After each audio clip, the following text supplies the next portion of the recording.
Astro సిండికేట్లో మీ personal and business promotions కోసం కింది నెంబర్కు కాంటాక్ట్ చేయండి.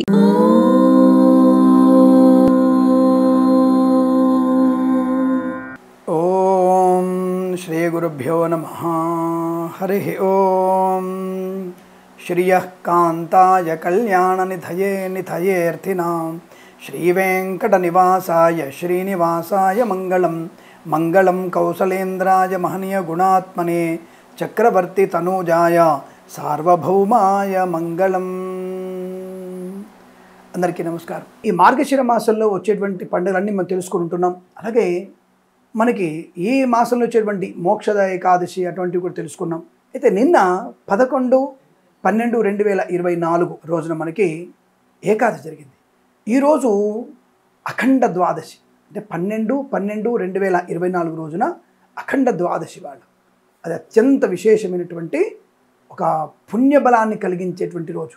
ఈరోజు మీరు ఎట్టి పరిస్థితుల్లో శుభదినాన్ని వదులుకోకండి. అంటే ఇవాళ మీరు చేయవలసింది ఒక్క పని చేస్తే చాలు, చాలా మంచి ధనయోగం. నిన్న ఎలాగో మనం కటికమైనటువంటి ఉపవాసం కాకుండా, లేదంటే నక్తము కాకుండా, అంటే ఏదో 2 పళ్ళు తిని ఉపవాసం ఉండమని చెప్పాం. అలాగే ఉండే ప్రయత్నం చేయండి. ఎందుకంటే ఒకరోజు ముందే మనకి వీడియో ప్రసారం అవుతుంది కాబట్టి నక్తముగా ఉండండి.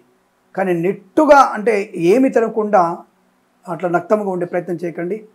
బస్ 2 పళ్ళు తిని మీరు తప్పకుండా భగవన్నామస్మరణ చేసుకోవడం చాలా మంచిది.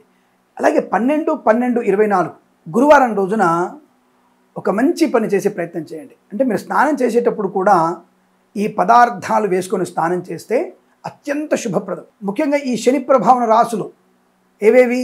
కర్కాటకం, వృశ్చికం, మకర, కుంభ, మీనాలు. అలాగే గురు ప్రభావం ఉన్నటువంటి రాశి కూడా అంటే తుల, వృషభ రాశులు.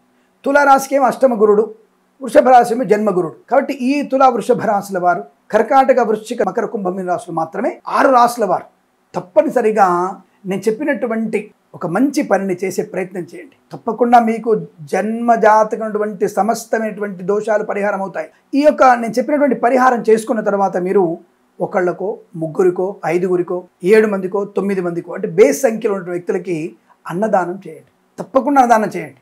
కడుపుండి అన్నం పెట్టండి. ఏ సమయంలో పెట్టాలి? 11 నుంచి 1 గంట మధ్య సమయంలో పెట్టాలి. మీరు 11 to 1 గంట మధ్యలో మనం వెళ్ళి వడ్డీ అయిపోయినా పర్లేదు, గుళ్ళలోకి వెళ్ళి వడ్డీ అవసరం లేదు. ఒక 1, 3, 5, 7 రైస్ ప్యాక్స్, అంటే రైస్ అంటే అన్నాన్ని ప్యాక్ చేసుకొని మీరు ఎక్కడైతే బీదవాళ్ళు ఉంటారో అక్కడికి వెళ్ళి వాళ్ళకి ఇచ్చి వెళ్ళిపోండి. అది అన్నదానమే. ఒక మంచినీళ్ళు, కాసిన అన్నం, పప్పు అన్నం లేదా సాంబార్ అన్నం పర్వాలేదు. మనం ఏమి వాళ్ళకి ఈ రోజున చికెన్లు మటలు పెట్టాల్సిన అవసరం లేదు, అది పెట్టకూడదు కూడా. కడుపుండా మనం నెయ్యి వేసి, పప్పు వేసి అన్నం పెట్టాలి. పప్పు అన్నం, సాంబార్ అన్నం, పులిహోర లాంటిది, పెరుగన్నం పెట్టవచ్చు, మంచిదే. అలా పెట్టేస్తే వల్ల ఏమవుతుందంటే జన్మజాతమైనటువంటి శనిగ్రహ, గురుగ్రహ దోషం నివృత్తి అవుతుంది. తప్పకుండా ఈ పని చేయాల్సిన అవసరం ఉంటుంది. అయితే 11 నుంచి 1 గంట మధ్యలో ఈ యొక్క అన్నదానం చేస్తే ఇంకా మంచిది. మరి పొద్దున్నే లేవగానే మీరు చేయాల్సిందంటే స్నానం చేసి శుచిర్భూతులై దేవతార్చన చేసుకొని దేవుని దీపం పెట్టేసి ఆ విష్ణుమూర్తిని స్మరణ చేసుకుంటూ, వీలైతే విష్ణు సహస్రనామ పారాయణం లేదా విష్ణు అష్టోత్తర శతనామం చేసుకొని తప్పకుండా మీరందరూ కూడా ఈ స్వామివారి ప్రీతి కొరకు ఈ రోజున పంచగవ్య ప్రాసన చేయాలి. దానికంటే ముందు పొద్దున్న తెల్లవారుజామున లేస్తారు కదా, లేవగానే మీరు ఈ పంచగవ్యాలని, అంటే గోవు పేడ, గోమూత్రము, ఆవు నెయ్యి, ఆవు పెరుగు, ఆవు పాలు, ఈ 5 పదార్థాలని ఒక్కొక్క చుక్క నీళ్ళలో వేసుకొని పంచగవ్య స్నానం చేయాలి. ఈరోజు మీరు తెల్లవారుజామున సూర్య ముందు లేచి ఈ పంచగవ్య స్నానము చేసినట్టయితే శరీరంలో ఉన్నటువంటి ప్రతి సమస్తమైనటువంటి పాప యుతి, అంటే ఏదైతే పాపం మనకు అంటుకొని ఉందో అదంతా కూడా నివృత్తి కలుగుతుంది. ఏమంటే నేను మర్డర్ చేస్తే పోతుందా, మానభంగం చేస్తే పోయిందంటారా అని అడగండి. వాటికి మీకు పైన కుంభీబాకము అలాంటివి ఉంటాయి.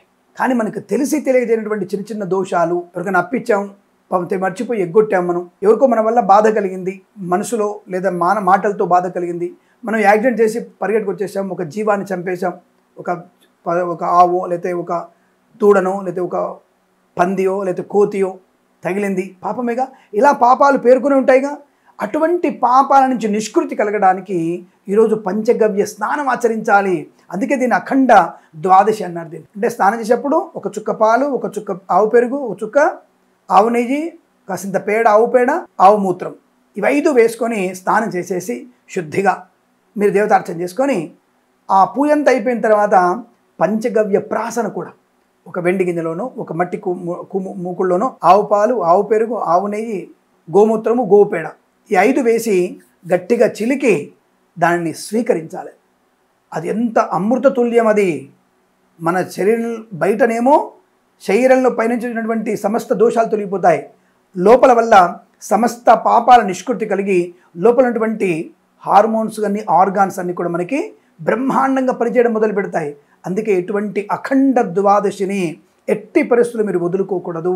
ఈ మార్గశిర మాసంలో వచ్చినటువంటి ఈ ద్వాదశిని తప్పకుండా వినియోగించుకొని ఎప్పుడు 12/12/2024 గురువారం రోజున విశేషమైన రోజు కాబట్టి ఈరోజు తప్పకుండా మీరు ఈ యొక్క పంచగవ్య ప్రాసన చేయడం, దానం చేయడం, ధర్మబద్ధంగా ఉండడం, అసత్యం ఆడకపోవడం ఇవన్నీ చేయడం వల్ల ప్రశాంతత, భగవంతుని ప్రసన్నత మనం పొందుకొని మన శరీరము, మనసు, ఇంద్రియ నిగ్రహంతో అష్టైశ్వర్యాలు పొందుకోగలిగే అవకాశం ఉంటుంది. చేసే పనిలో, చదివే విద్యలో, మనం పనిచేస్తున్న చోట ప్రతి చోట కూడా మనకు ఒక గురుత్వ ఆకర్షణ శక్తి ఉంటుంది. మెదడు చురుగ్గా పనిచేస్తుంది. ఏ సమస్య అయినా సునాయాసంగా మనం దాన్ని పూర్తి చేయగలిగే అవకాశం ఉంటుంది. అటువంటి తత్వాన్ని భగవంతుడు మనకు కలిగిస్తాడు. కనుక తప్పకుండా మీరందరూ ఇటువంటి అఖండ ద్వాదశి రోజున మీరు పంచగవ్య స్నానము, పంచగవ్య ప్రాసన చేయడం వల్ల అనుకూలవంతమైన శుభయోగాలు పొందుకుంటాను తెలియజేసుకుంటూ సర్వే జన సుఖినో భవంతు. ప్రేమతో మీ కిరణ్ శర్మ. తప్పకుండా మన ఛానల్ని 10 మంది చేత సబ్స్క్రైబ్ చేస్తారని కోరుకుంటూ మరొకసారి నమస్కారాలు.